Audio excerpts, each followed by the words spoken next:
तो जो ये सॉन्ग गाया राधे जय जय माधव गए थे, गोकुल तारुणी मंडल में थे, तो ये राधा रानी के ऊपर सॉन्ग है। अभी नेक्स्ट सैटरडे राधा अष्टमी हम लोग सेलिब्रेट करने जा रहे हैं। जैसे अभी कृष्ण जन्माष्टमी इसको सेलिब्रेट किया, उसके बाद जो बहुत बड़ा फेस्टिवल रहता है राधा अष्टमी, तो वो अभी ये नेक्स्ट सैटरडे को रहेगा। तो नेक्स्ट सैटरडे क्लास नहीं रहेगा। और एक बहुत अच्छा अवसर है, हमारे मंदिर में विश्वरूप प्रभु आ रहे हैं। विश्वरूप प्रभु राधा रानी के ऊपर बहुत बहुत सुंदर क्लासेस देते हैं। पता नहीं कैसे सब जगह छोड़कर वो हमारे टेम्पल में आ रहे हैं, तो हमारा बहुत बड़ा सौभाग्य है। और सबसे रिक्वेस्ट है, आप सब लोग आइएगा डेफिनेटली। बहुत सारे डिटेल्स में वो राधा रानी के बारे में, पास्ट टाइम्स वो लेके चले जाते हैं आपको। वृंदावन में, बरसाना में कृष्णा और राधा रानी के ऐसे ऐसे लीलाएं जो आपने कभी कहीं सुने नहीं होंगे, देखे नहीं होंगे, वो सारे पास्ट टाइम आपको उनके क्लासेस में मिल जाएंगे। ठीक है, तो coming back to Shrimad Bhagavad Gita. तो भगवत गीता हम फिर से शुरू कर रहे हैं हमारे जन्माष्टमी के ब्रेक के बाद में। तो हमारा जो डिस्कशन चल रहा है भगवत गीता में, वो चल रहा है सोल के ऊपर, आत्मा के ऊपर, है ना। जैसे हम वो श्लोक पढ़ते हैं, हरेर नाम हरेर नामेव केवलम कलो नास्तेव नास्तेव नास्तेव गतिरन्यथा। तो उसमें भगवान बोलते हैं कि कलयुग में और कोई रास्ता नहीं है, और कोई रास्ता नहीं है, और कोई रास्ता नहीं है। किस किस रास्ते के अलावा? भगवान का नाम जाप के अलावा, राइट। उसमें 3 बार बोलते हैं, 3 बार। तो ऐसा भगवान क्यों बोल रहे हैं 3 बार? क्योंकि एम्फेसाइज करना चाहते हैं, बताना चाहते हैं कि कितना इंपॉर्टेंट है कलयुग में भगवान का नाम जाप करना। वैसे ही हम कंटिन्यू अभी देख रहे हैं, श्लोक के बाद श्लोक के बाद श्लोक, भगवान श्री कृष्ण क्या कर रहे हैं, अर्जुन को क्या बताए जा रहे हैं बार बार, कि हम लोग ये शरीर हैं, आत्मा नहीं है, राइट। उल्टा बोल रहे हैं। हाँ, राइट, उल्टा बोल उल्टा रहे हैं। बोल रहे तो हम लोग आत्मा है, ये शरीर नहीं। और बार बार अलग अलग तरीके से, अलग अलग उदाहरण देकर भगवान हमें इस चीज को समझाने की कोशिश कर रहे हैं। तो हमने श्लोका नंबर 2.12 से ही वो शुरू हो जाता है, अगर आप देखेंगे। मैं स्क्रीन शेयर करके, 220 पे है। हाँ, आज हम 2:20 शुरू करेंगे। बस जो भगवत गीता का ज्ञान है वो भगवान कब से देना शुरू कर देते हैं? 2.12 से। जैसे ही भगवत गीता कृष्ण बोलना शुरू करते हैं, अर्जुन शिष्य बन जाते हैं, वैसे ही भगवान उसको बताना शुरू कर देते हैं, राइट। तो ये जो नॉलेज है जो भगवान हमें दे रहे हैं, ये बार बार रिपीट कर रहे हैं, तो उसका भी महत्व वही है कि भगवान हमें क्या क्या देना चाह रहे हैं। भगवान बोल रहे हैं बहुत ही ज्यादा इंपॉर्टेंट, बहुत ही ज्यादा इंपॉर्टेंट है। हम अगर इस्कॉन में 10 साल 20 साल भी हो जाएगा तो सब लोग हमें बोलेंगे, अरे नहीं, आप क्या हो, आप ये शरीर नहीं हो, आत्मा हो। बार बार क्लासेस में, प्रभुपाद की क्लासेस में आप सुनेंगे, जो टेम्पल में क्लासेस होते हैं उसमें आप बार बार इसको रिपीट होते हुए देखेंगे। क्यों? क्योंकि हमारा जो अटैचमेंट है शरीर के साथ में इतना ज्यादा है, इतना ज्यादा है कि क्षण भर में कुछ थोड़ा सा बदलाव होता है, थोड़ी ठंडी हवा लगती है, थोड़ा सा कुछ ऐसे थॉट आते हैं, तो हम अपने आप को वापस से शरीर मानने लगते हैं। मतलब क्षण भर के लिए हो सकता है हम अपने आप को आत्मा मानते हो नहीं तो जैसे नहा के आए तो कंघी करना है, बाकी सब कार्य करने हैं, तो शरीर के साथ ही कर रहे हैं। कुछ खाने को भूख लगी तो नहीं बोल सकते कि हम लोग आत्मा है। नहीं, आत्मा है तो आपको कुछ नहीं मिलेगा खाने को। आत्मा के लिए क्या खाना है? आत्मा के लिए है भगवान का नाम, है ना। भागवतम पढ़ो, नाम जपो, कीर्तन करो, यही आत्मा का खाना है तो हम नहीं बोल सकते, तुरंत हमारा रियलाइजेशन आ जाता है, नहीं भैया हम लोग पक्का से गारंटेड ये आत्मा के लेवल पर अभी तक नहीं पहुंचे हैं। देखिए, जो भक्त आत्मा के लेवल पर हैं वो इन सब चीजों से ऊपर उठ सकते हैं। और सरल उदाहरण क्या है, जैसे आजकल हम परीक्षित महाराज और सुखदेव गोस्वामी का जो एक हमारे भागवतम में जो चल रहा है टेम्पल के, उसमें देख रहे हैं। तो परीक्षित महाराज 7 दिन 7 रात बिना कुछ खाए पिए वो बैठकर बहुत ध्यान पूर्वक सुन सकते हैं। जैसे हो सकता है मैं भी 2-3 घंटे बैठ जाऊं, पर मेरा ध्यान उस 2-3 घंटे में मे बी 50-60 हजार बार इधर उधर जाएगा बस। लेकिन परीक्षित महाराज एकाग्रता होकर वो इतने क्वेश्चन पूछते हैं, इतने सवाल करते हैं, तो उससे हमें पता चलता है कि कितना अटेंशन से वो बैठे हुए हैं। बिना कुछ खाए, बिना कुछ पिए, बिना किसी डिस्ट्रैक्शन के, फुली फोकस्ड। तो जो आत्मा के लेवल पे है, जो शरीर के लेवल से ऊपर उठ गया है, और इस दुनिया में भी देखते हैं जो हमारे बहुत सारे डिवोटीज हैं, शिला प्रभुपाद सिर्फ 2 घंटे रेस्ट लेते थे, 2-3 घंटे रात्रि में, और पूरे टाइम वो बुक लिखते थे, वो मंदिर का संचालन करते थे, वो भक्तों को गाइड करते थे, है ना। जो उनके पास भक्त आए, उन्हें जीरो नॉलेज नहीं बोलूंगा, उन्हें मैं बोलूंगा नेगेटिव में नॉलेज था। उनका कंसेप्शन ही अलग था हर एक चीज का। तो उनको एटलीस्ट जीरो पर लेकर आए। जीरो पर लेके आने के लिए मतलब क्या है कि एक मनुष्य बनाया। मनुष्य किसको बोलते हैं? जो 4 रेगुलेटिव प्रिंसिपल फॉलो करता है ना। तो 4 रेगुलेटिव प्रिंसिपल फॉलो करता है, उसको मनुष्य बोलते हैं। और मनुष्य वो होता है। और भक्त कब बनेगा? जब वो ABCDE जो हमने फॉर्मूला बताया उसको पालन करें। तो प्रभुपाद ने पहले उनको मनुष्य के लेवल पर लेके आए, और फिर उनको भक्ति प्रदान की। और कितना मुश्किल है हमारे लिए सोच पाना। जैसे जन्माष्टमी के दिन हमारा बहुत बड़ा प्रोग्राम था, फेस्टिवल हुआ, सब हुआ, और उसके बाद में बहुत लेट हो गया, 2 बजे। और कुछ भक्त ब्रह्मचारी बोले कि अभी 2 बजे क्या सोएंगे, तो उसे 4 चैंटिंग कर लेते हैं।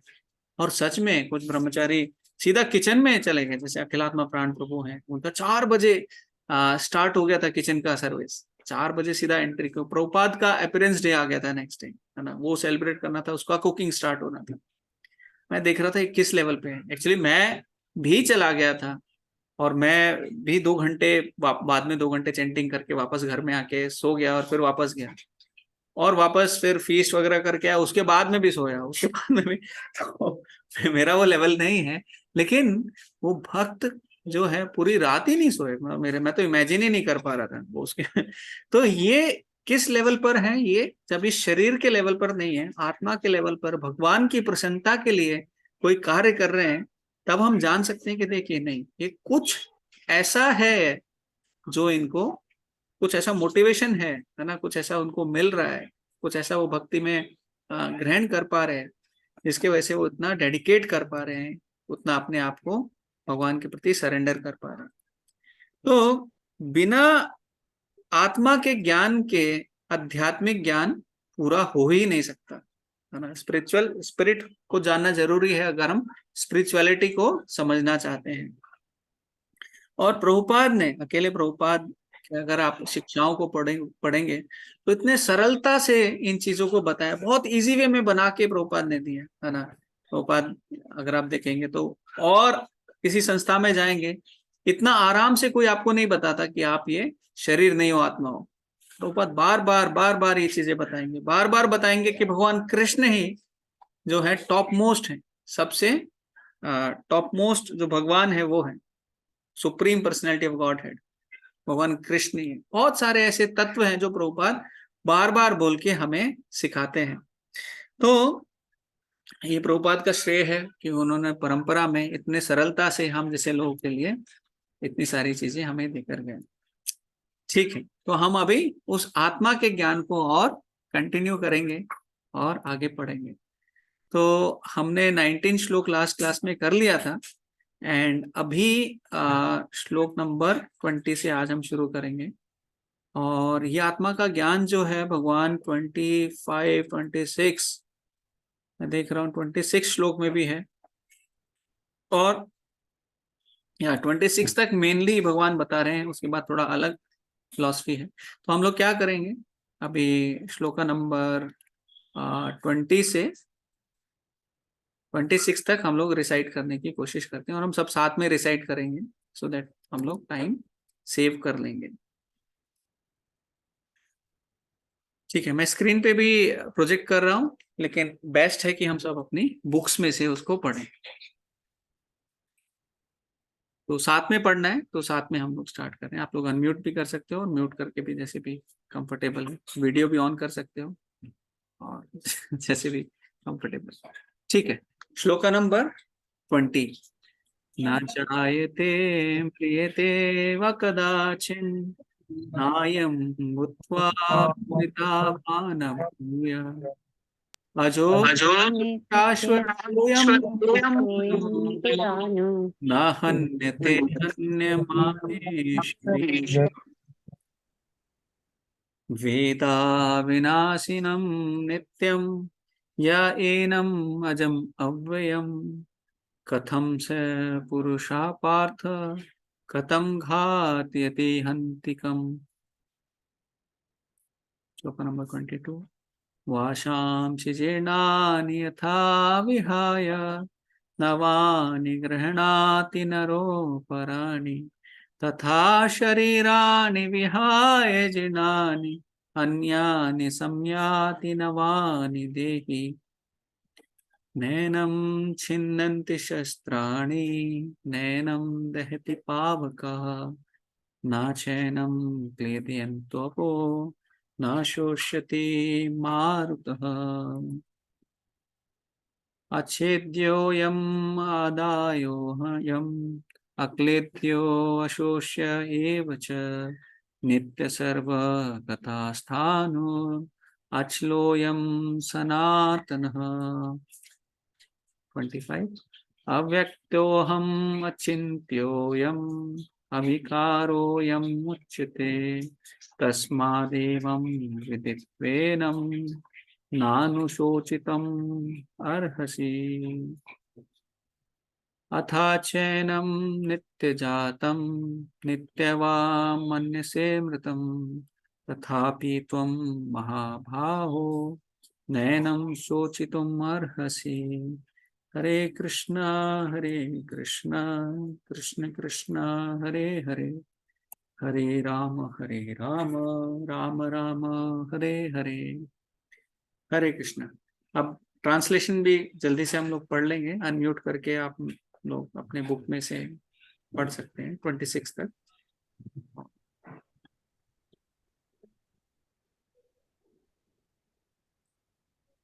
कोई पढ़ना चाहेगा?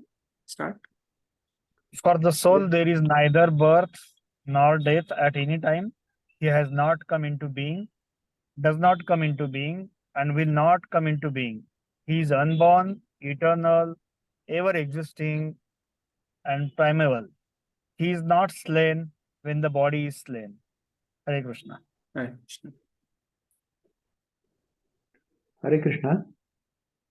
हे पार्थ, जो व्यक्ति यह जानता है कि आत्मा अविनाशी, अजन्मा, शाश्वत तथा अव्यय है, वह भला किसी को कैसे मार सकता है या मरवा सकता है।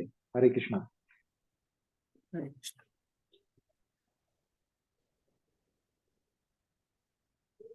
आगे कोई बोला? Hare Krishna Prabhuji, Dandavat Pranam. As a person puts on new garments, giving up old ones, the soul similarly accepts new material bodies, giving up the old and useless ones. Hare Krishna.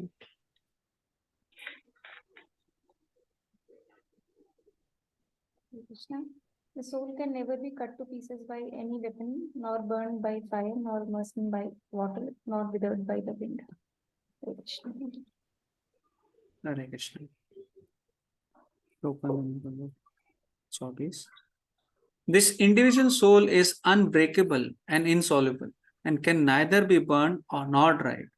He is everlasting, present everywhere, unchangeable, immovable, and eternally the same. Shloka 25.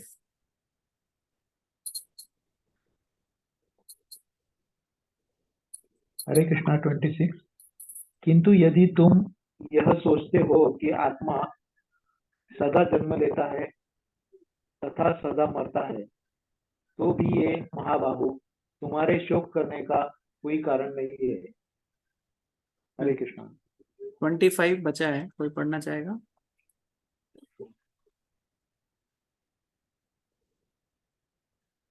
It is said that the soul is invisible, inconceivable, and immutable. Knowing this, you should not grieve for the body. Hare Krishna. Hare Krishna. Thank you प्रभु जी। तो आज हम श्लोक number 20 discuss कर रहे हैं। काफी फेमस श्लोक है, काफी हम लोग बार बार सुनते हैं इसको। ना जायते म्रियते वा कदाचिन नायं भूत्वा भविता वा न भूया अजो नित्य शाश्वतोऽयं पुराणो न हन्यते हन्यमाने शरीरे। बहुत डिटेल अगर इसके देखें तो बोल रहे हैं कि ना जायते, ना कभी बर्थ नहीं लेता जो सोल है, ना मृत्यते, ना कभी मरता है ना, नेवर डाइज, वह कदाचिन, और कभी पास्ट में फ्यूचर में ऐसा कभी हुआ नहीं, प्रेजेंट पास्ट फ्यूचर में ऐसा कभी नहीं हुआ, ना भूतवा भविता वा न भूय, है ना, और ना वो कभी आया है, जैसे अगर ना कभी आएगा, ऐसे भूतवा मतलब पास्ट में कभी ऐसा हुआ है, जन्म लिया है, कभी आया है, भविता एना भूया, और फ्यूचर में भी अगेन कमिंग, वो ऐसा कभी होने वाला नहीं। क्यों? क्योंकि सोल की कुछ क्वालिटीज हैं जो ये श्लोक में बताई हैं। अजो, अनबॉर्न, क्योंकि वो जन्म नहीं लेता। नित्य, वो नित्य है, एटर्नल है। शाश्वत, परमानेंट है। अयम, पुराण, पुराण मतलब ओल्डेस्ट है। ना हन्यते, हन्य माने शरीर, और उसको ना मार सकते हैं और ना मारा जा सकता है, ना मार सकते हैं। नॉट स्लेन, जब ये शरीर मर जाता है तब वो आत्मा नहीं मरती। Translation, for the soul there is neither birth nor death at any time, he has not come into being, does not come into being, and will not come into being, is unborn, eternal, ever existing and primeval, is not slain when the body is slain। तो इससे हम क्या सीखते हैं? बहुत प्रभुपाद हमें बहुत सारी यहाँ पे चीजें परपट में भी बता रहे हैं जो हम पढ़ सकते हैं। तो बेसिकली अगर हम जन्म नहीं लेते, आत्मा का जन्म नहीं है, मृत्यु नहीं है, बहुत सारी चीजें जैसे हम देख रहे हैं, कभी हमेशा से आत्मा है, अजन्मी है, और एटर्नल है, नित्य है, शाश्वत है। तो ये सारी चीजें जब हम पढ़ रहे हैं, और अभी रिसेंटली हम लोग डिस्कवरी और सेल्फ करके कोर्स करके आए हैं, तो उसमें बताया कि अरे 4 तरह की प्रॉब्लम होती हैं। वो क्या होती हैं? भगवान भगवत गीता में बताते हैं, जन्म, मृत्यु, जड़ा व्याधि, birth, old age, disease and death. ये 4 तरह की प्रॉब्लम होती हैं, 3 तरह के ताप होते हैं। तो ये सब हम झेल कर आए, पर ये सब होता है, लेकिन ये सब किसके लिए है? ये शरीर के लिए है, आत्मा के लिए नहीं है। क्यों? क्योंकि आत्मा तो जन्म लेती ही नहीं। सी, जिसका जो एग्जिस्टेंस में ही नहीं आया, तो जो चीज हमने बनाई नहीं, वो खराब कैसे हो सकती? बेसिकली अगर आप कुछ चीज किसी चीज का उदाहरण लें, जो चीज बनाई नहीं वो खराब कैसे हो सकती है? या फिर कुछ जैसे कार का कुछ इमेजिन कर रहे हैं, उसका एक्सीडेंट इमेजिन कर रहे हैं, तो उसका एक्सीडेंट कैसे हो सकता है? तो जो चीज एग्जिस्टेंस में आई नहीं, तो वो खराब कैसे हो सकती है? That is one thing, because हम ये शरीर नहीं है, हम आत्मा है जो ये शरीर के अंदर है। और यहाँ पे देख रहे हैं, अजो नित्य शाश्वतो यम पुरानो, अजय मतलब अनबॉर्न, अनबॉर्न मतलब सोल के लिए आप कभी नहीं बोल सकते हैप्पी बर्थडे टू यू। क्यों? क्योंकि सोल तो अजन्मा है ना, अनबॉर्न है। इस श्लोक में हम पढ़ रहे हैं, उसका कभी जन्म नहीं हुआ, लेकिन जब हैप्पी बर्थडे बोल रहे तो किसको बोल रहे हैं? This body. Again, this body का कंडीशनिंग इतना स्ट्रांग है, हर एक चीज में घुमा फिरा के वो बॉडी आ ही जाता है। इसलिए भगवान भी हर एक चीज में घुमा फिरा के सोल हमें बताए रहे। फिर बोलते हैं कि भाई नित्य है, नित्य का मतलब एटर्नल है ना। और उसका हम कैसे समझ सकते हैं कि नित्य है? तो मृत्यु का डर नहीं होना चाहिए, राइट? अगर कोई चीज जो नित्य है, जो पहले भी थी, अभी भी है और बाद में भी रहेगी, तो उसको मृत्यु का डर नहीं होना चाहिए। जैसे अगर हिरण्यकशिपु था, उसकी डिजायर थी कि मैं कभी ना मरूं, है ना। तो ब्रह्मा जी के पास गए और ब्रह्मा जी ने बोला कि देखो मेरे पास सारे ऑप्शन है ना, मैं बाकी सारी चीजें दे सकता हूँ, ये तो मेरे पास भी ऑप्शन नहीं है, मुझे भी मरना ही है, मेरा भी एक अंत है ना। तो आपको मैं कैसे दे सकता हूँ? तो हिरण्यकशिपु ने क्या किया, पूरा परमुटेशन कॉम्बिनेशन लगाया कि कैसे कैसे आदमी मर सकता है। जैसे अगर मैं बाहर रोड पे निकलूं, मैं सोचूं अरे पेड़ गिर जाएगा तो मैं मरूंगा, एक कार से एक्सीडेंट हो गया तो मैं मर जाऊंगा, मेरी सांस रुक गई तो मैं मर जाऊंगा, मैं कुछ वायरस लग गया, तो ऐसे ऐसे करके मैं कितने सारे, बहुत लंबा लिस्ट, मतलब पूरे 2-4 महीने लगा के भी लिस्ट बनाऊंगा तो भी पूरी नहीं होगी। तो इतने तरीके हैं मरने के, उतने तरीके हिरण्यकशिपु ने बोले वरदान दे दो, मैं ऐसे नहीं मरूंगा, अंदर नहीं मरूं, बाहर नहीं मरूं, ऊपर नहीं, इससे नहीं, हथियार से नहीं। ये उन्होंने इतना लंबा लिस्ट दे दिया। ब्रह्मा जी बोले चलो तथास्तु। ब्रह्मा जी को पता है ये मरना तो है ही, अभी कितना भी आप कोशिश कर लो, उसकी बुद्धि उसने लगाई और नहीं मरा। तो उसने अपने आप को एक तरीके से इटर्नल बना लिया कि मैं कभी मरने वाला तो हूं नहीं। तो अभी क्या होगा, क्योंकि इटर्नल बना लिया तो उसके अंदर मृत्यु का डर नहीं है। तो यहाँ पे बोल रहे ना नित्य, नित्य का मतलब क्या है, इटर्नल। अभी मृत्यु का डर नहीं है तो अभी मैं किसी से भी लड़ूंगा, अभी मैं सबको अपना नौकर बनाऊंगा। तो देवताओं से जो काम कराना होता था वो कराते थे। अभी गर्मी में अगर जैसे कोई फ्रूट नहीं आता है तो बोले नहीं, मुझे वो पेड़ को ऑर्डर देते थे, अभी वो फ्रूट चाहिए, अभी ऐसी हवा चलनी चाहिए, पूरा अपने मर्जी से हिरण्यकशिपु चलाता था। क्यों?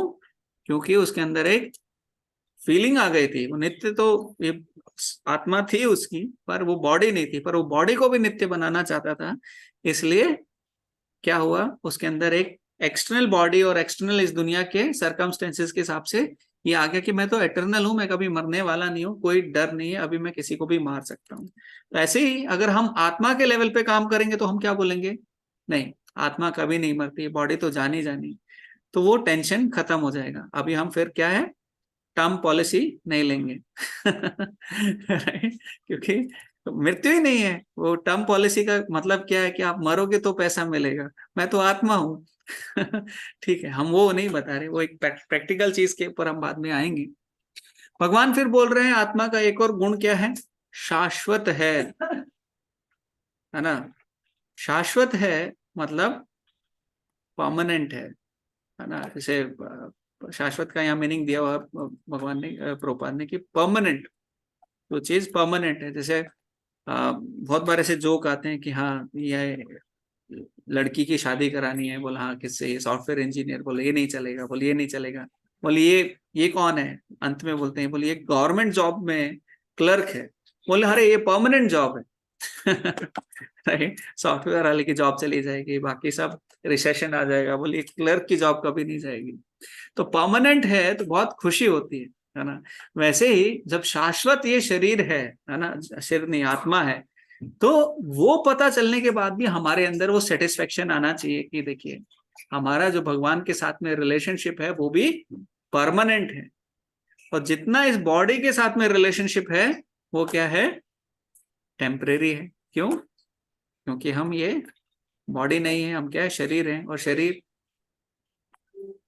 नहीं, कोई नहीं सुन रहा, मैं बोल रहा हूं हम लोग ये आत्मा है, शरीर नहीं है। किसी ने नहीं बोला देखो ठीक है, मैं बीच बीच में चेक करता रहूंगा।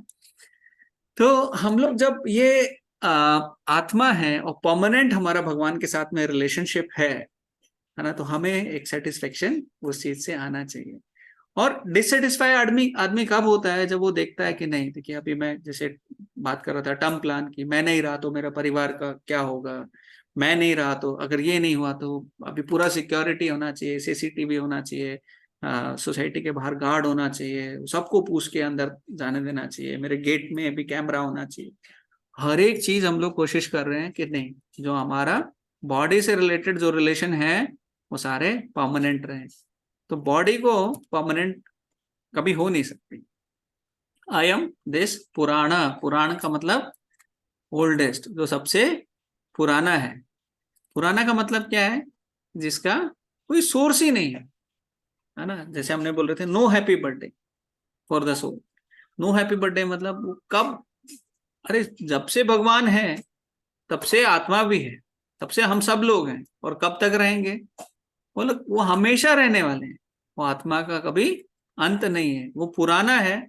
और आप में से सबकी एज पूछेंगे कि राजेंद्र प्रभु आपकी क्या उम्र है, क्या एज है, क्या आयु है, तो राजेंद्र प्रभु बताएंगे मे बी वो 40-45 कुछ रहेंगे प्रभु जी, राइट प्रभु जी?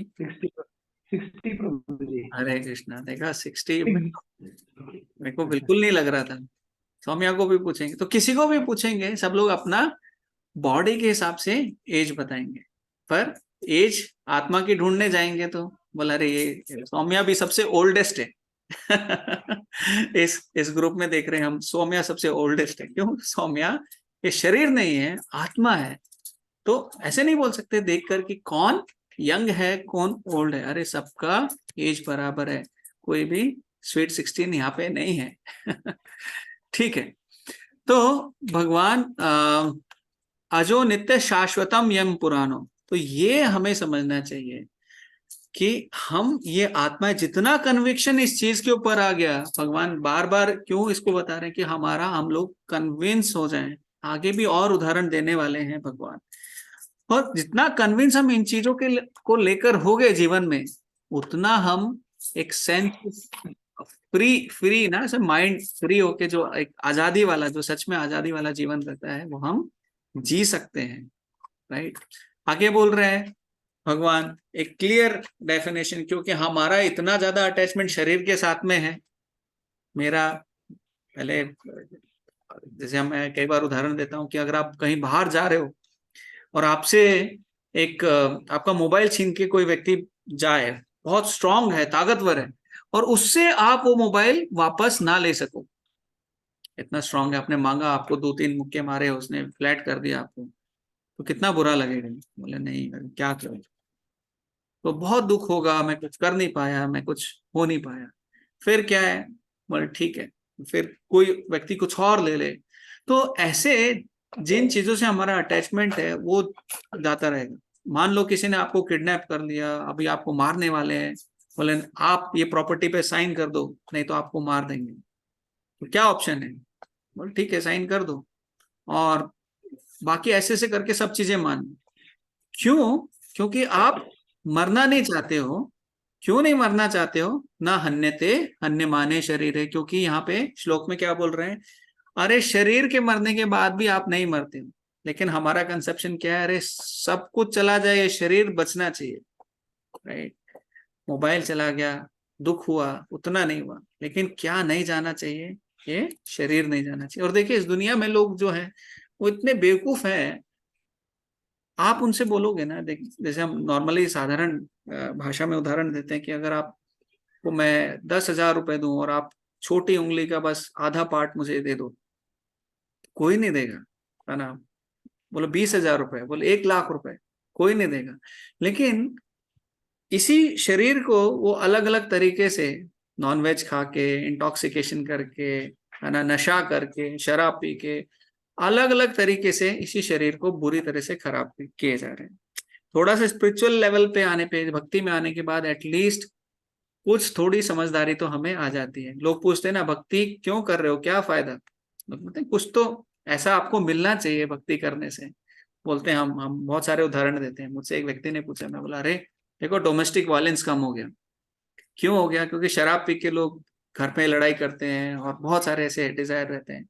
लोगों का गुस्सा कम हो गया। क्यों?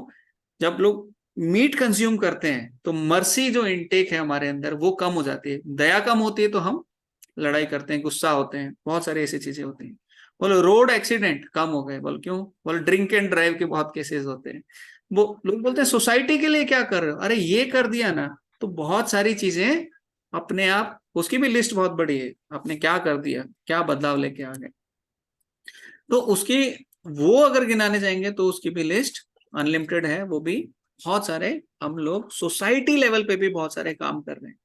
और स्पेशली जब ना हन्यते हन्य माने शरीर वाली बात आ जाती है ना, भाई अब तो ये आत्मा है और ये शरीर का नाश तो होना ही नहीं। ठीक है, और प्रभुपाद अगर आप परपट में देखेंगे तो प्रभुपाद बता रहे हैं the body is subject to 6 kind of transformation. जो शरीर है 6 तरह के अलग अलग ट्रांसफॉर्मेशन के थ्रू जाता है, और वो आत्मा को नहीं होते।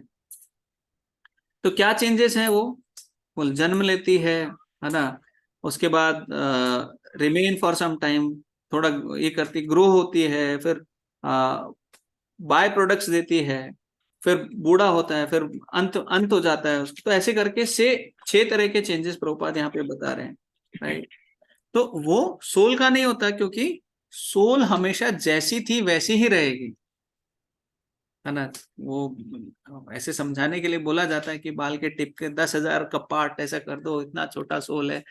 और कितना ही छोटा सोल हो गया ये तो, लेकिन वो जैसी है वैसी ही रहती है, उधर कोई चेंज नहीं होता है, राइट। प्रभुपाद आगे हमें क्या बता रहे हैं यहाँ पे कि सोल जो है, अगर हम देखेंगे सच्चित आनंद है ना, सच्चित आनंद से बनी हुई है। ये शरीर किससे बना है? असत, अचित और निरानंद से, है ना। लेकिन सोल को हम कैसे ढूंढेंगे? क्या हम आत्मा को शरीर के अंदर ढूंढ सकते हैं, कोई माइक्रोस्कोप लगा के, कोई एक्सरे मशीन के अंदर लेके, कोई अलग अलग प्रोसेस है उसके थ्रू कुछ तरीके से ढूंढ सकते हैं? बोले नहीं। उसको कैसे ढूंढ सकते हैं? प्रभुपाद बता रहे हैं, बोले कॉन्शियसनेस। अगर उसके अंदर चेतना है शरीर के अंदर, तो हम समझ सकते हैं कि उसके अंदर आत्मा है। चेतना नहीं है तो आत्मा नहीं है ना। तो उसका हमने पूरा एक लंबा सेशन लिया था, आपको याद होगा तो, कॉन्शियसनेस के ऊपर। उस दिन मैं बिल्कुल भी डाइवर्ट नहीं हुआ था, मैं घूम फिर के कॉन्शियसनेस पे ही आ रहा था बार बार। तो यहाँ पे देखते हैं, कॉन्शियसनेस से हम लोग समझ सकते हैं कि हम लोग ये शरीर के अंदर आत्मा है ना। और अभी हम जो है वो कॉन्शियस हो सकते हैं, प्रभुपाद यहाँ बता रहे हैं, अपने शरीर को लेकर। लेकिन भगवान जो है वो कॉन्शियस होते हैं किस चीज को लेकर? वो सारे शरीर को लेकर कॉन्शियस है। मतलब मैं सिर्फ मेरा दर्द समझ सकता हूँ, झेल सकता हूँ, फील कर सकता हूँ, बट मैं दूसरे का जो पेन हो रहा है वो नहीं समझ सकता। लेकिन भगवान, क्योंकि सबके हृदय में सुपर सोल परमात्मा के स्वरूप में है, तो भगवान सबके सबके बारे में जानते हैं। और आपके जो थॉट्स हैं, आपके मन में जो चल रहा है, आपकी प्लानिंग जो चल रही है, हर एक चीज को भगवान जानते हैं। तो कॉन्शियसनेस क्या है? वो प्रूफ है कि इसके अंदर सोल है। जैसे अगर एक लाइट लगा दिया कहीं पे और स्विच ऑन किया, तो पूरे रूम में लाइट चली जाती है, राइट। तो पूरे रूम में लाइट दिख रहा है, मुझे सब कुछ समझ रहा है, तो उसका सोर्स क्या है? कैसे समझ सकता हूँ लाइट पूरे रूम में दिख रहा है? अरे कहीं ना कहीं तो बल्ब है ना, बल्ब जल रहा है, इसलिए मुझे पूरे रूम में लाइट दिख रही है। वैसे ही अगर मैं देख रहा हूं कि कॉन्शियस है व्यक्ति, तो उसके अंदर आत्मा है। बट जो कॉन्शियसनेस है ना, जैसे हम देखेंगे,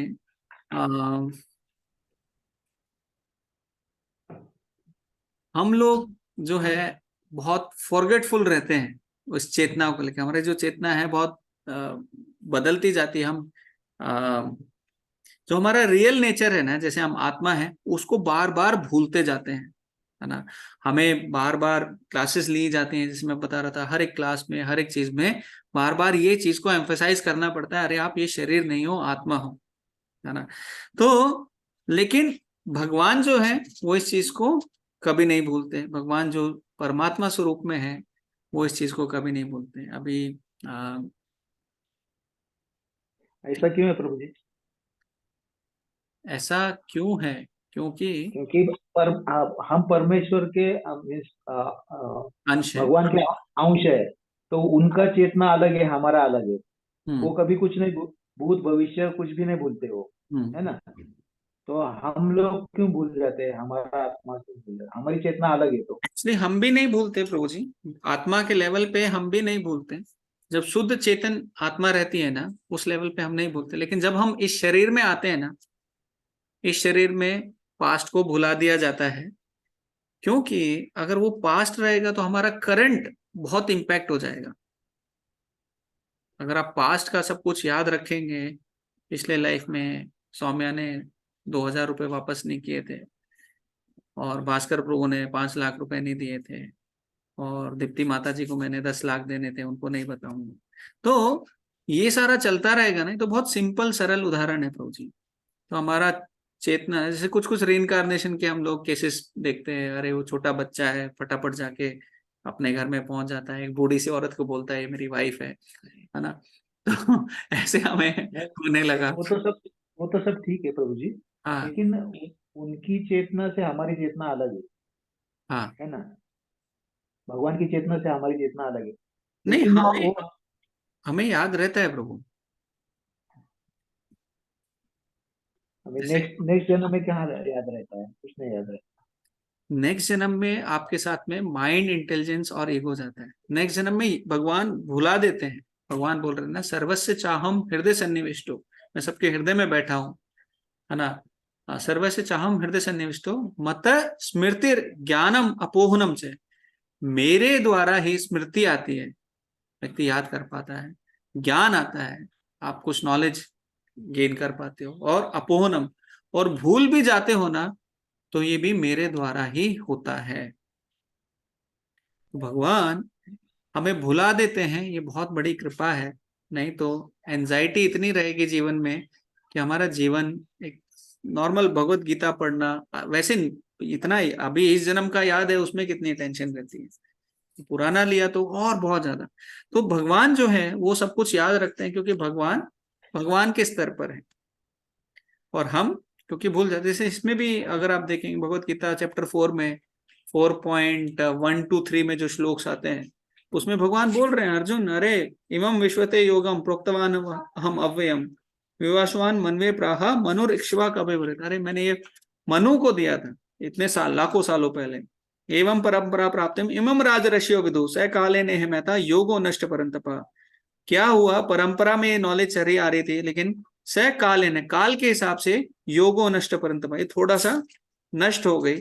इसलिए मैं अभी आया हूं फिर से तुमको बताने के लिए, कि अभी कैसे वापस से ये ज्ञान बताने के लिए। तो भगवान ने बिल्कुल नहीं भूला। अरे अर्जुन अर्जुन पूछते हैं, अरे आप और मैं तो सेम एज के हैं, ये कैसे पॉसिबल है कि आपको सब कुछ याद है, मुझे कुछ भी याद नहीं है। भगवान बोलते हैं, बहुनी में व्यतीतानि जन्मानि तव अर्जुना, श्लोक नंबर 5 चैप्टर 4, तानि हम वेद सर्वाणी ना तो हम वेद परंतपः, अर्जुन मेरे भी बहुत सारे जन्म हुए हैं और तुम्हारे भी बहुत सारे, बट मैं सब कुछ याद कर सकता हूँ, तुम नहीं, है ना। तो भगवान स्पेशली वैसा हमें बनाते हैं। आप ये मान लो ये डिजाइन ही ऐसा है कि इसमें पुराना डेटा को डिलीट करके नया डेटा दिया जाता है, नहीं तो ये पुराना डेटा हमें बहुत डिस्टर्ब करेगा, बहुत प्रॉब्लम्स हो जाएंगे। तो ये भी भगवान की ही कृपा है कि भगवान सब कुछ याद रखते हैं और हम सब कुछ भूल जाते हैं, ताकि हम सरलता से इस जीवन को जी पाए। पर हम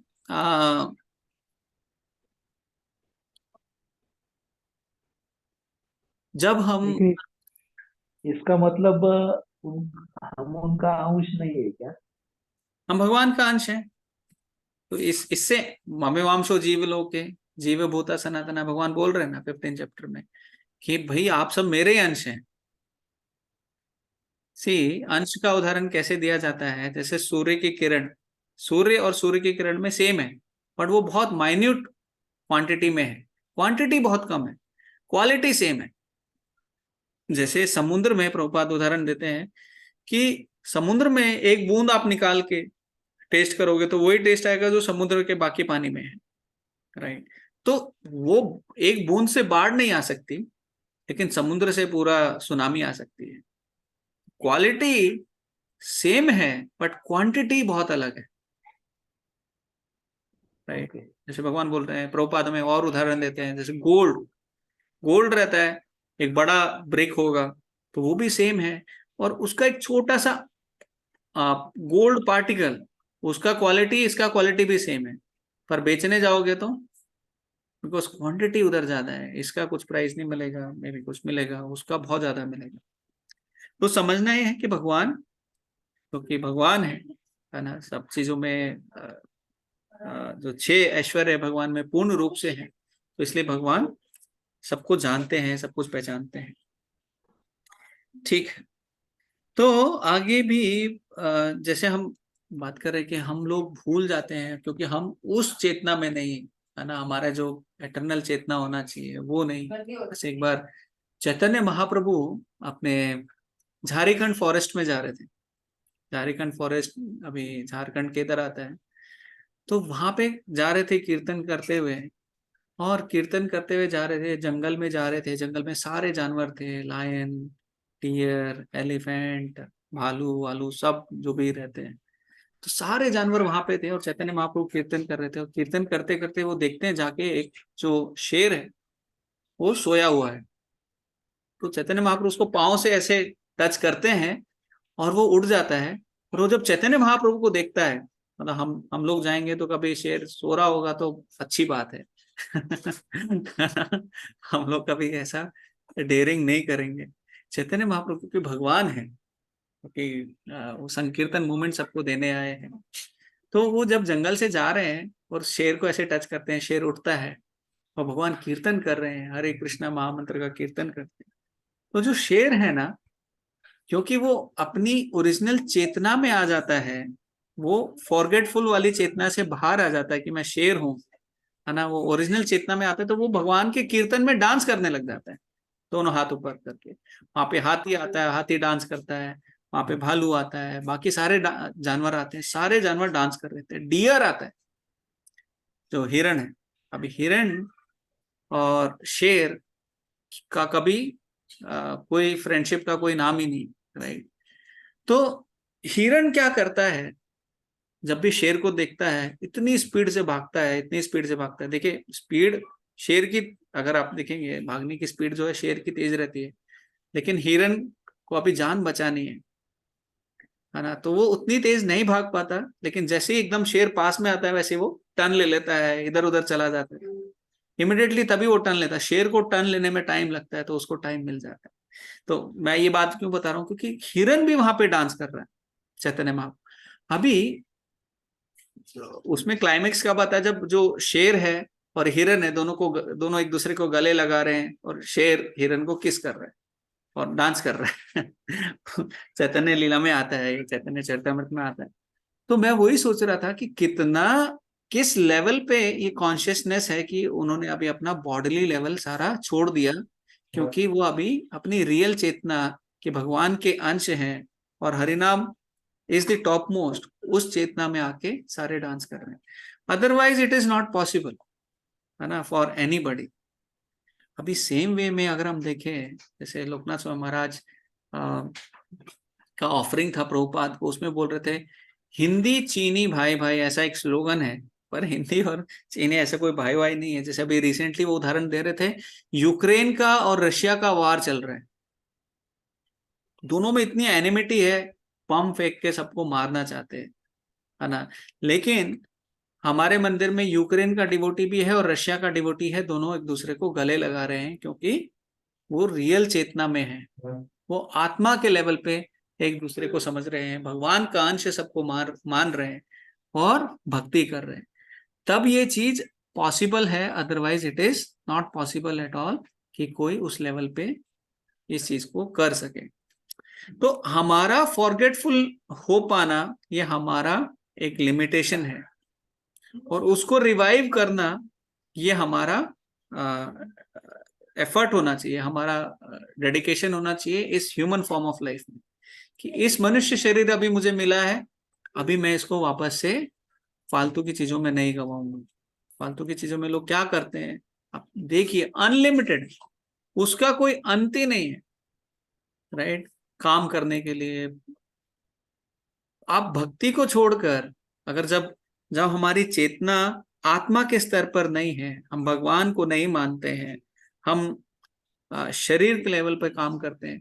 आप देखिए सारे काम शरीर के लेवल पे, सारे काम उल्टे सीधे कर रहे हैं, सारे काम। मैं बहुत बुरे कामों का उदाहरण नहीं दे रहा हूं, मैं बोल रहा हूँ कुछ अच्छे काम के नाम पे जो भी कर रहे हैं ना, वो भी सब उल्टा सीधा कर रहे हैं। जैसे अभी 19th को क्या है, सबकी छुट्टी है ना। क्यों है?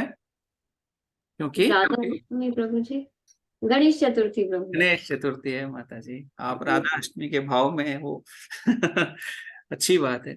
पर गणेश चतुर्थी है, आप जाएंगे देखेंगे सब जगह लोग डांस कर रहे हैं, बड़े बड़े डीजे लगा के डांस कर रहे हैं, बहुत बड़े बड़े पॉलिटिशियंस हैं। क्या सच में सब लोग इतने धार्मिक हो गए हैं? क्या सच में सब डिवोशनल सर्विस चाहते हैं? क्या सच में क्या डिजायर है? पॉलिटिशियन उसको स्पॉन्सर करेगा ताकि बाकी सारे लोग आए, डांस करें, एंजॉय करें, शराब पिए, ये सारे कार्य करें ताकि बाद में मुझे वोट दें, राइट। वो चीजें भी हो रही हैं। और गणपति जी को भी जैसे बताया जाता है कि अलग अलग तरीके से दर्शाया जाता है। कभी गणपति जी गिटार लेके आते हैं, कभी बैट लेके अभी आ जाते हैं, कभी कुछ। आप देखेंगे ये चीजें हो रही हैं, है ना। गणपति जी को अपने एंजॉयमेंट का एक मीडियम बनाया जाता है कि मेरे को डांस करना है, गणपति आए ना, अभी मेरे को डांस करना है, मेरे को एंजॉय करना है, मेरे को शराब पीना है, या फिर जो भी कार्य करना है वो मुझे करना है। तो आप देखिए, जब आदमी अच्छे दिखने वाले कार्य भी कर रहा है तो उसमें भी कितनी गड़बड़ी में जाया जा रहा है।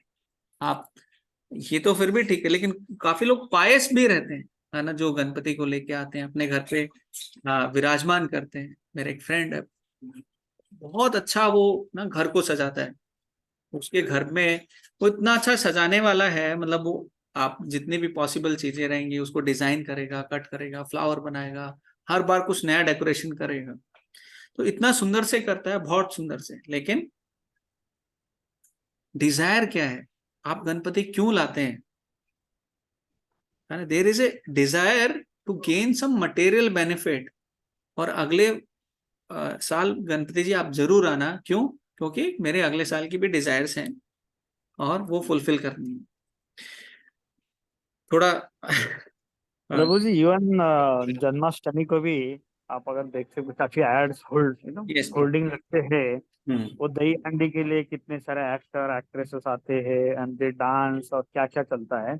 हाँ, वहां पे भी आई डोंट थिंक डिजायर होगा कि राधा कृष्ण की भगवान की भक्ति हो, मुझे नहीं लगता, क्योंकि वो कोई दही भक्ति वहां हांडी पे द वे नहीं है। दही हांडी the way they celebrate and वो सब डांस करते हैं, नाचते कुछ। आई डोंट थिंक जो हम गणेश फेस्टिवल का एग्जांपल ले रहे हैं वो वैसा ही गणपति हम अगर वो जन्माष्टमी के लिए भी है प्रोची, बाहर जो कर रहे हैं ना, हाँ बाहर जो करते सेम हो, राइट।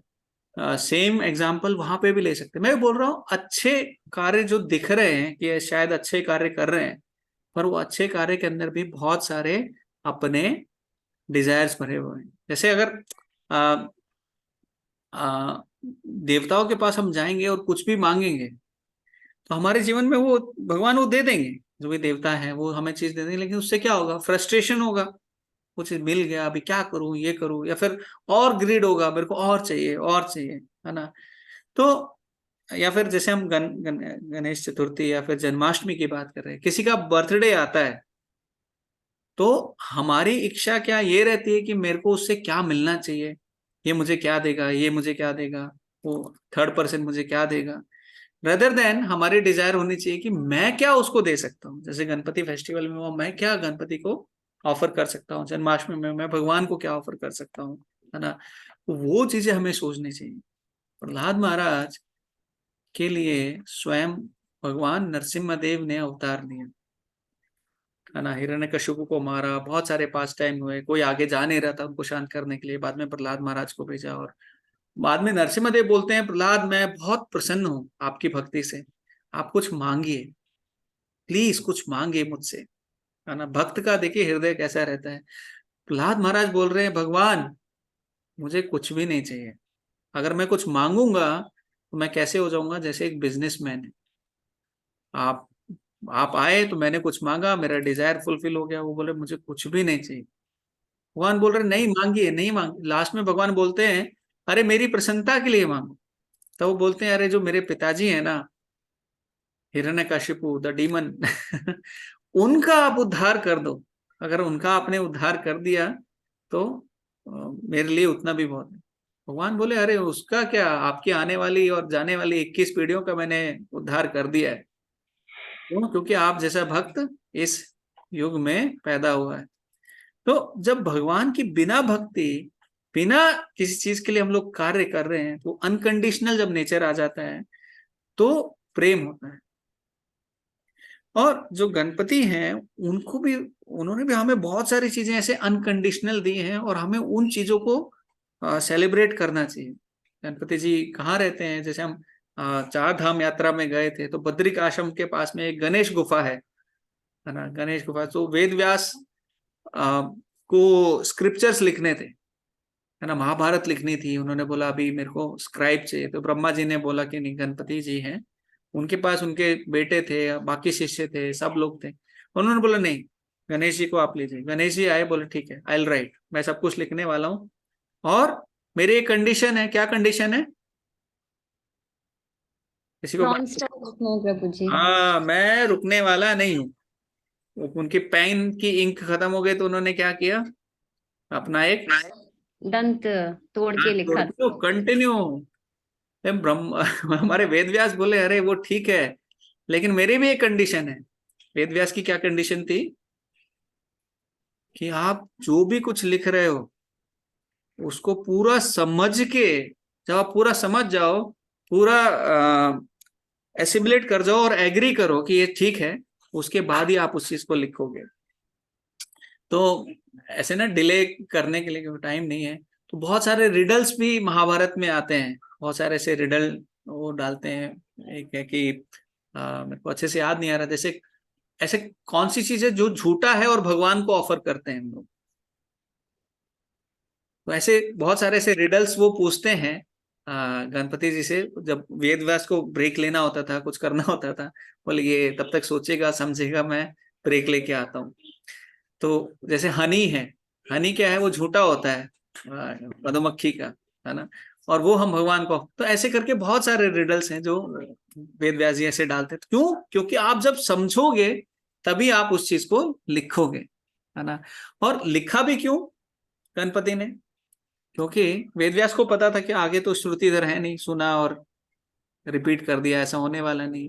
कलयुग के लोग आपको बार बार बोलेंगे अरे लिख के दे तब मानूंगा बार बार आप देखोगे अरे लिख के दे तब मानूंगा, तो वेद व्यास ने बोला अरे इनको पहले लिख दो तब ये मानेंगे। तो वेद व्यास ने बोला ठीक है अभी लिखते हैं, महाभारत लिखते हैं, सारे चीजें। तो गणपति जी हैं वहां पर, हमारे लिए बहुत बड़ा सेवा किया है। देखिए हमारे पास भगवत गीता नहीं होती, Bhagavad Gita is part of Mahabharata, right. तो भगवत गीता नहीं होती, महाभारत नहीं होते, और जो अलग ग्रंथ हैं वो सब भी नहीं होते अगर गणपति जी ये हमारे लिए नहीं लिखते। लेकिन सेम भगवत गीता में भगवान बोल रहे हैं, क्या बोल रहे हैं? वेदेश्च सर्वेर अहम एव वेद, इन वेदों के द्वारा मुझे ही जाना जाता है। ये गणपति जी ने सोचा समझा सब लिख दिया, है ना। तो कृष्णा बोल रहे हैं कि मैं सुप्रीम हूं, मैं टॉप मोस्ट हूं, मेरे ऊपर और कोई नहीं है, मत्तः परतरम नान्यात् किंचिद अस्ति धनंजया। भगवान जब बोल रहे हैं, है ना, तो गणपति जी लिख रहे हैं कि भगवान के ऊपर कोई नहीं है, भगवान टॉप मोस्ट है, कृष्णा इज टॉप मोस्ट, और वो समझ के लिख रहे हैं, वो मान के लिख रहे हैं। बहुत बार जब हमारे लाइफ में हम इन चीजों में बहुत लोग कंफ्यूज हो जाते हैं, अरे किसको पूजें, क्या करें। जो देवी देवता हैं उधर किसी को कोई कंफ्यूजन नहीं है। नोबडी डिनाइज कि कृष्णा सुप्रीम नहीं है, है ना। यहाँ पे थोड़ा बहुत आगे पीछे चलता है। गणपति जी समझ के लिख रहे हैं, पूरा बता रहे हैं। और सर्वधर्माने परित्यज्य माम एकम शरणम व्रज, भगवान बोल रहे हैं सिर्फ मेरे एक शरण लेनी है, बाकी किसी की शरण लेने की जरूरत नहीं है। गणपति जी इसको सोच समझ के लिख रहे हैं। ये चीजें हमें समझनी चाहिए कि गणपति जी इतने कॉन्फिडेंट हैं, उन्होंने सब कुछ ऐसे लिखा है, तो भगवान की शरण में, जैसे देवताओं के बारे में भी बहुत सारी चीजें, अगर कभी आपको टाइम मिले तो 7 चैप्टर में 20 श्लोक से 23rd श्लोक कुछ बताया है भगवान ने, है ना। अगर आप चाहते हो तो अभी भी पढ़ सकता हूँ मैं जल्दी में। 9 चैप्टर में 20 से 24 में भी बताया है ना। उधर बोलते हैं जो थोड़े कम इंटेलिजेंट होते हैं वो देवताओं को पूछते हैं, भगवान कृष्ण से बोल रहे हैं और गणपति जी उसको लिख रहे हैं। तो बहुत सारी ऐसी चीजें हैं कि हमें मानना चाहिए। अगर आप गणपति जी को पूज रहे हो तो हमें मानना चाहिए कि ये जो है भगवान के शुद्ध भक्त हैं, भगवान ने, उनकी वजह से हमें स्क्रिप्चर्स मिले हैं, इनकी वजह से हमारे जीवन में इतनी कृपा है ना, हम समझ पा रहे हैं, है ना। इतना सीधा सीधा राइट सही चीजें उन्होंने, मतलब जो एज इट इज है वो लिख दिया है। प्रभुपाद की भगवत गीता की क्या ग्लोरी है, क्योंकि ये एज इट इज है, जैसी आए तशी, जैसी यथारूप जैसी है वैसी प्रभुपाद ने हमें बताई है। वैसे ही गणपति जी ने वो संस्कृत श्लोक का जो हमें पूरा भागवत महाभारत जो भी दिया है वो उन्होंने एज इट इज हमें दिया है ना। बोलते हैं गणपति जी हैं वो विघ्नहर्ता है ना, हमारे सारे। तो विघ्नहर्ता वो कैसे हैं? उनका पूजनीय भगवान कौन है? बोलो उनके जो कुल देवता हैं वो कौन है? नरसिम्हा देव है। वो अपनी स्ट्रेंथ जो है, शक्ति जो है, वो नरसिम्हा देव से लेते हैं। ये हमारे ब्रह्म संहिता में उसका डिस्क्रिप्शन आता है। तो बहुत सारी ऐसी चीजें हैं, और जितने भी, जैसे अगर आप हम पहले बात कर रहे थे, अगर देवताओं के पास जाओगे कुछ मांगोगे वो आपको दे देंगे। शंकर जी के पास हमारे वो कौन से भस्मासुर थे ना, जिन्होंने हाथ सर पे रखने का वरदान मांगा था, उनके पास गए, उन्होंने तपस्या करी। जैसे अगर आप 100 अश्वमेध यज्ञ करते हो तो आप इंद्र बन जाते हो, ये क्लियर है, आपने किया आप इंद्र बनेंगे। तो कोई करता है तो इंद्र को डर लग जाता है, वो कुछ कोशिश करने लग जाते हैं कि ना कर पाए। तो वैसे ही जैसे भस्मासुर आए, उन्होंने भाई आपने तपस्या पूरी कर दी, अभी मुझे वरदान मिलना चाहिए शिव जी से। तो शिव जी के पास आए, शिव जी बोले अरे ये तो बहुत डेमोनिक वरदान है, किसी को नाश कर देना। बोले मैं जिसके सर पे हाथ रखूं वो क्रैक हो जाए, फट जाए, वो व्यक्ति वहीं मर जाए, ऐसा वरदान। बोल कुछ और मांग लो। बोले नहीं मुझे तो यही चाहिए। ठीक है, अभी उसने वो भगवान शंकर जी बोले ठीक है तथास्तु, आपको मिल गया।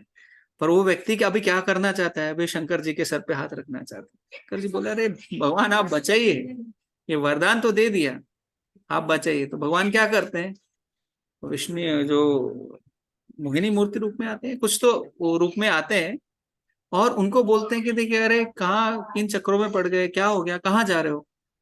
बोले मेरे को वरदान मिला है, जिसके सर पे मैं हाथ रखूंगा वो वहीं भस्म हो जाएगा, इसलिए अभी मैं चेक कर रहा हूँ ये शंकर जी के ऊपर। बोला वरदान किसने दिया, बोले शंकर जी ने दिया। अरे इस व्यक्ति के ऊपर क्या विश्वास करते हो, गले में सांप है और घर खुद का है नहीं, और इसके साथ में आसपास भूत वूत घूमते रहते हैं, कैसे आदमी पे आप विश्वास कर रहे हो, कोई वरदान वरदान इनके काम करते नहीं। बोले नहीं करते हैं। फिर ऐसे करके पूरा एपिसोड होता है। फिर कई एक एक जगह बताते हैं कि वो भगवान ऐसे डांस कर रहे थे तो ऐसे हाथ रखवा लिया, एक जगह बताते हैं कि ऐसे स्टोरी में बोला आप करके देख लो, आपको रख अपने हाथ पे सर पे रख के, तो उन्होंने रखा और खुद ही भस्म हो गए। तो जो देवता है वो हमें दे देंगे, चाहे हमारे लिए अच्छा है कि नहीं है। लेकिन सेम देवता, सेम जैसे गणपति जी हैं, बाकी अलग देवता है, अगर आप उनकी भक्ति करेंगे, आप बोलोगे नहीं मुझे नहीं चाहिए वापस रिटर्न में कुछ, मैं तो भक्ति कर रहा हूँ गणपति जी, मैं आपका पूर्ण रूप से भक्त हूँ। वो बोलेगे ये जो भक्ति एलिमेंट है ना, देवताओं की पूजा होती है, भक्ति भगवान की होती है, आप उधर जाओ। बहुत सारे ऐसे आपको उदाहरण मिल जाएंगे, पहले गणपति के बहुत बड़े भक्त थे, अभी लेकिन भगवान की पूर्ण रूप से भक्ति कर रहे हैं। और अलग अलग देवताओं के ऐसे मिल जाएंगे आपको। हमारे कन्हैया ठाकुर प्रभु, वो भी गणपति जी के बहुत बड़े उपासक थे, पूजा करते थे, बहुत कुछ करते थे, पर वो बताते हैं हमें कैसे वो तो भगवान की तरफ वो डाइवर्ट कर देते हैं, क्योंकि जो देवता है वो भी चाहते हैं कि हम वापस भगवान के धाम जाएं, यहाँ पर अटके ना रहें। तो हमें गणपति का जो उपासना है उस मूड से करना चाहिए। भगवान के शुद्ध भक्त हैं, भगवान हमें इतना स्क्रिप्चर्स उन्होंने प्रदान किया है, बहुत हमारा मूड बहुत कृतज्ञता पूर्वक होना चाहिए। और हमें कभी भी कुछ भी मांगना है तो क्या मांगना चाहिए, भगवान की भक्ति मांगनी चाहिए। गोपियों ने क्या मांगा कात्यायनी से, कात्यायनी व्रत रखते हैं वो 1 महीने का पूरा, कार्तिक के बाद में आता है। तो क्या मांगा उन्होंने, बोले भगवान कृष्ण चाहिए एज ए हस्बैंड, हमें वही चाहिए। तो पूरा तो देवताओं से ही मांगा, लेकिन क्या मांगा, वो भक्ति मांगा। तो देवता भी क्या करते हैं, भगवान हमारे डिपार्टमेंट का नहीं है, आपके डिपार्टमेंट का है, आप ले लो। तो ये मैं क्यों बता रहा हूं कि जब ये शरीर है, और जब हम ये बॉडली प्लेटफॉर्म पे काम कर रहे हैं, जब हम बोल रहे हैं ना हन्य ते हन्य माने शरीर है, इस शरीर के साथ में मैं अंत होने वाला हूं, तो इस शरीर को बचाने के लिए, शरीर को सुख करने के लिए, या फिर इस शरीर से रिलेटेड चीजों को प्रोटेक्शन देने के लिए मैं कार्य करता हूँ। लेकिन जब हम अपनी रियल कॉन्शियसनेस में आ जाते हैं, भक्ति की कॉन्शियसनेस में, जब हम समझते हैं कि हम भगवान के अंश हैं, भगवान से मेरा क्या रिलेशनशिप है, और उस रिलेशनशिप में मेरा कार्य क्या है, मुझे क्या करना चाहिए एज ए दास, मैं भगवान का दास हूँ, भगवान मेरे स्वामी हैं, मुझे भगवान की सेवा करनी है। जब उस रिलेशनशिप में हम रहते हैं तो इस दुनिया के छोटे मोटे जो भौतिक सुख हैं वो हमारे बहुत नीचे रह जाते हैं, बहुत नीचे रह जाते हैं। नहीं तो देखिए इतने यंग हमारे टेम्पल में ब्रह्मचारी हैं, है ना। अभी रिसेंटली हरि भक्ति प्रभु के जो भाई हैं वो यूएस में जॉब कर रहे थे, उनका दीक्षा हुआ, और अभी भी बहुत ही कम एज है उनकी, वो सब कुछ छोड़ छाड़ के अभी उन्हें बीसीईसी टेम्पल में फुल टाइम ब्रह्मचारी बनने के लिए आ गए। तो बड़ा भाई भी full time solid Brahmachari, he is also following the same. माँ बाप बोल रहे हैं अरे एक तो घर पे रहना चाहिए था, बोले नहीं। बलभद्र आनंद प्रभु दोनों भाई ब्रह्मचारी। तो देखिए भौतिक सुख, आप बोलेंगे अरे अगर भौतिक सुख ही अल्टीमेट है तो इन्होंने क्यों छोड़ दिया, है ना। बहुत सारे, मतलब ये तो हमारे सामने कुछ एक उदाहरण है, बहुत सारे उदाहरण, लाखों लाखों ऐसे उदाहरण हैं। मीराबाई आप कह लो, तुकाराम महाराज कह लो, कोई भी आप भक्त देखोगे जिसको भगवान की भक्ति में आ, लगन लग गई है, वो फिर बाकी इन सब चीजों के पीछे नहीं भागता है।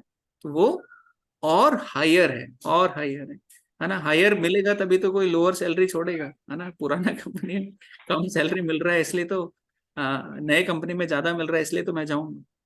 तो सिंपल है, तो ये चीजें हमें समझनी चाहिए। अभी समय भी काफी हो गया है, तो मैं आपको और परेशान नहीं करूंगा। Will stop here. किसी को कुछ सवाल है आज के डिस्कशन पे, जो पूरा भगवत गीता का हमने डिस्कशन किया, और लास्ट में थोड़ा गणपति फेस्टिवल में भी हम चले गए। कुछ सवाल, कुछ डाउट, ऐसा क्यों हो रहा है, या कोई और सजेशन आपका, जैसे भास्कर प्रभु ने दिया जन्माष्टमी में भी ऐसे ही चलता है।